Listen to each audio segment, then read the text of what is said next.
Welcome back to our series on the primitive ego journey to an enlightened consciousness. Today we're going to be talking, it's in this book, Adult Spiritual Development. Today we're going to be talking about chapter 11, which is a middle path spirituality. Middle path is probably one of the most powerful spiritual practices that I personally have ever come up with. I mean, I can't tell you how much it has helped me personally to begin to develop a sense of emptiness of ego or not knowing, okay? And I'll get into the details here in a moment. But this is a very fun spiritual practice. You can use it almost any place you go, anytime. You'll have an infinite number of opportunities to use middle path thinking, okay? Okay, 5 key concepts in this chapter. We'll start with number 1. First of all, middle path is a state of mind. It's a state of ego emptiness or not knowing that it's not, in other words, a physical place, okay? It's all a state of mind. In terms of the previous sessions we've been talking about, it's a willingness to not know and to look inside and pay attention to what's going on internally. Middle path thinking or middle path spirituality is a powerful way to do that work. Let's take a look at why. If we've got person A and we've got person B, and person A is absolutely convinced that they have the truth. I mean, they just know they have absolute truth because they're working out of their primitive ego. If person B also is working out of their primitive ego and they're convinced that they have the opposite truth, then what's going to happen in the middle between them? In their relationship with one another? Obviously, it's going to be filled with conflict. It's going to be filled with violence, anger, frustration, impatience, aggressiveness, because they're both going to be fighting as to who's right and who's wrong. If they could soften their position just a little bit, not a lot, just a little, and person A can soften their position just a little bit. In other words, they move into not knowing for positive absolutely true, okay? And this person lets go and they're willing to embrace a not knowing a little bit. What happened in the middle there, on the middle path, between them in that space, things calmed down a little bit. If they could get to a true not knowing, there'd be no conflict. There would just be a conversation about two different points of view. Okay, does that make sense? Okay, let's look at that, why this happens. Number 3, key concept. In this model, what I'm doing is I'm showing a conductor, okay? And what we have is a input. And this input is basically something that happens in the outside world. Okay, it can be an experience. It can be somebody making a statement. You can use your own imagination as to what it might be. But at any rate, it's a input, and we have, as we know, because we talked about this the other day, is that we have a knee-jerk. The primitive ego has a very strong knee-jerk reaction when someone confronts them. And what happens is that they have the truth. They know that the other person is wrong or the other person's done something to make them angry. So that emotional energy is conducted extremely quickly through all their belief systems and comes out the other side as high certainty, which is high conductivity. In other words, the person doesn't have any choice. They have the input, boom, they have an emotional reaction, and instantly it comes out the other side, okay? Now, What we're talking about up here is if we can add in some not knowing. In other words, what we're going to do is we're going to take out some of the conductivity between them, okay? Now, what happens is that there's an input. It's an emotional experience. It kind of hits the knee-jerk reaction. There's an emotional response. But wait a minute. There's no conductivity. There's a lot of empty space. This is the middle path. In other words, the emotional energy doesn't have conductivity, so there's a lot more choice in what is going to come out, right? Now, let's assume that we could get truly to the middle path. Then what we've got, whiteboards are really nice for this kind of work. Now we have an emotional response. There's your input.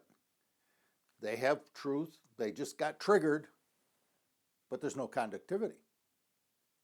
In other words, if they want it, there's an infinite amount of time to decide what their choice is going to be in terms of this output.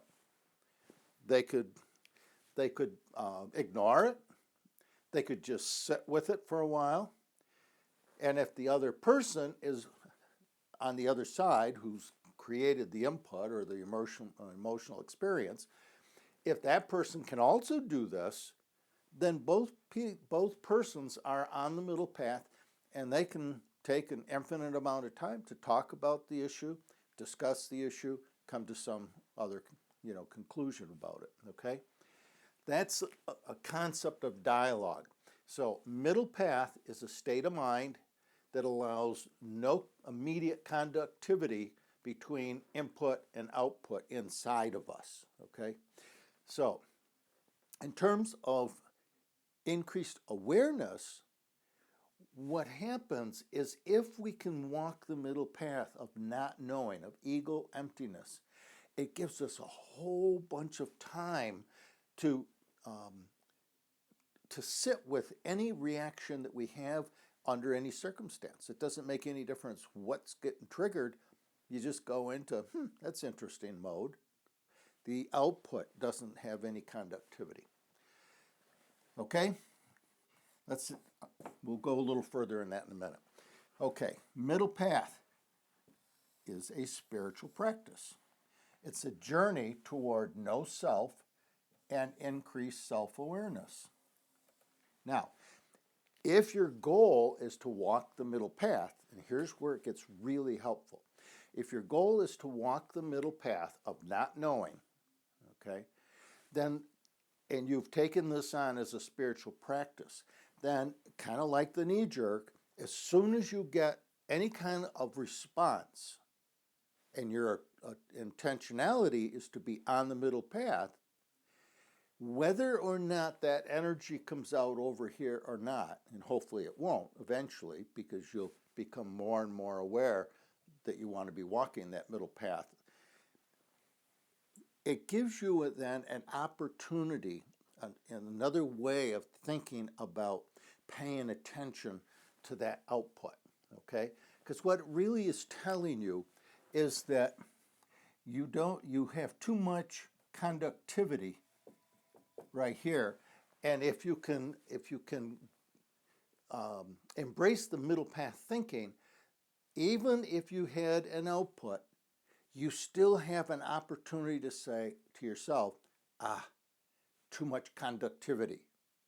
Conductivity is too much knowing for certain, too much truth, okay? So it's a way, middle path is a powerful way to just pay attention, that when you get an output of energy, then you're off the middle path. And if your goal is to be there, then it's an opportunity to look inside. I find this extremely helpful because it's a way to picture what we've been talking about kind of philosophically, okay? Point number 5, if you're on the middle path, this is your work, and that is to search for the truth on both sides of every issue. If you're person A with absolute truth, You're not going to look for any truth on the other person's point of view, and they're not going to look for yours. Instant conflict and aggression. If both parties, and it only takes one, by the way, if both parties are willing to search for the truth on both sides of the issue, then again, they have no conductivity, they've got total not knowing, emptiness of ego, and they have an infinite amount of time to talk about the issue. So, the basic bottom line in this spiritual practice is simply this: learn to stop and look for the truth in the other person's position. You know your truth. You've probably rehearsed it all your life. But if you can stop and look for the truth in the other person's point of view, then what you probably will find is the old adage, okay, and this is kind of a humorous one, that nobody is smart enough to be wrong 100% of the time. So what it's saying, basically, in a humorous way, is that there's always truth on both sides of every issue. Okay? Let me say that again because it's so important. There is always truth somewhere on both sides of every issue. And if your spiritual practice is to walk the middle path of not knowing and ego emptiness, then you have the time and the space, mentally and emotionally, to stop and look for that truth. Now, in terms of healthy relationships with those around you, you've just improved the health of the relationships that you have with other people in the world. Okay? Very, very powerful spiritual practice. Like I said earlier, it's probably the most important spiritual practice in terms of helping me find ways to empty my ego that I've ever come across. Okay, just to summarize, always search for the truth on both sides of every issue. It's always there. Trust it. Nobody's smart enough to be wrong 100% of the time. Middle path is a spiritual practice. It's a journey towards no self or ego emptiness, and it gives you an incredible ability to become self-aware. But to do that, you've got to get rid of all of this belief system that is a conductor that allows the input to come out immediately as an output. What you're after is you want choice in your responses. No matter what's going on inside, what you want is choice as to what you're going to put out into the world. Okay? Really powerful stuff if you can get your head around it. Person A, person B, the more right they are, the more conflict. The more ego emptiness they have, the less conflict. And middle path is a state of mind. It's an ego emptiness state of mind. It is not a physical place. It's not a physical path you walk. Okay?